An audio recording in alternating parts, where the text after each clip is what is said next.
اللہ دیکھ رہا ہے۔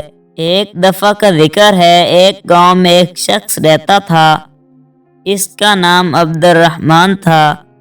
اس کے 3 بیٹے تھے، تینوں اپنے والد سے بہت محبت کرتے تھے۔ عبد الرحمن بھی اپنے بیٹوں سے بہت محبت کرتا تھا۔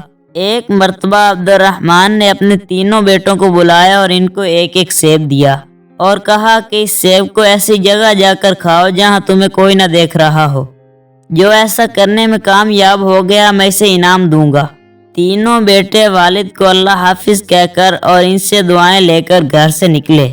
دوسرے دن عبد الرحمن نے پھر بیٹوں کو بلایا اور باری باری سب سے پوچھا۔ سب سے پہلے بڑے بیٹے عبداللہ سے پوچھا، کیا تم اس کو ایسی جگہ کھانے میں کامیاب ہو گئے ہو جہاں تمہیں کوئی نہ دیکھ رہا ہو؟ عبداللہ نے جواب دیا، الحمدللہ ابا جان، میں نے وہ سیب ایک درخت کے پیچھے جا کر کھایا، وہاں مجھے کوئی نہیں دیکھ رہا تھا۔ پھر عبد الرحمن نے اپنے دوسرے بیٹے سے پوچھا، یوسف تم بتاؤ تم نے کیا کیا؟ یوسف نے کہا، ابا جان میں نے وہ سیب کمرے میں بند ہو کر اندھیرا کر کے کھایا اور مجھے یقین ہے کہ وہاں مجھے کسی نے نہیں دیکھا۔ عبد الرحمن نے تیسرے بیٹے سے پوچھا، سلیم تم نے کیا کیا؟ سلیم نے کہا، ابا جان میں نے کتاب اسماء الحسنی میں پڑھا ہے، اللہ کا ایک نام ہے البصیر، ہر ایک کو ہر حال میں دیکھنے والا۔ میں نے بہت سوچا اور تلاش کیا لیکن مجھے کوئی ایسی جگہ نہ ملی جہاں میرا اللہ مجھے نہ دیکھ رہا ہو۔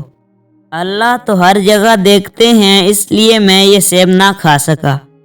عبد الرحمن اپنے سب سے چھوٹے بیٹے کی عقل مندی پر بہت خوش ہوا اور اس کو انعام دیا۔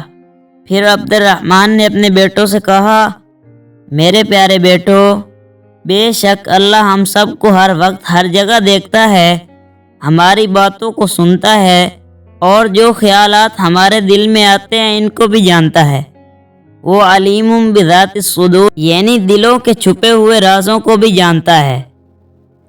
اللہ کی نافرمانی سے ہر وقت بچو اور اللہ کے سارے احکامات پر عمل کرو جس پر اللہ تم سے راضی ہو جائے گا۔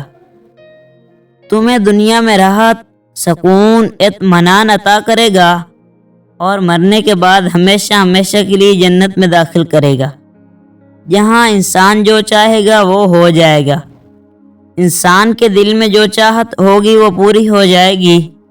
جنت میں ہم ایک پرندہ دیکھیں گے، اس کے کھانے کا جی چاہے گا تو فوراً بھون کر پلیٹ میں آ جائے گا، پھر اس کی ہڈیوں پر اللہ دوبارہ گوشت اور پر اگا دے گا اور وہ اڑ جائے گا، تو وہاں جنت میں مزے ہی مزے ہوں گے۔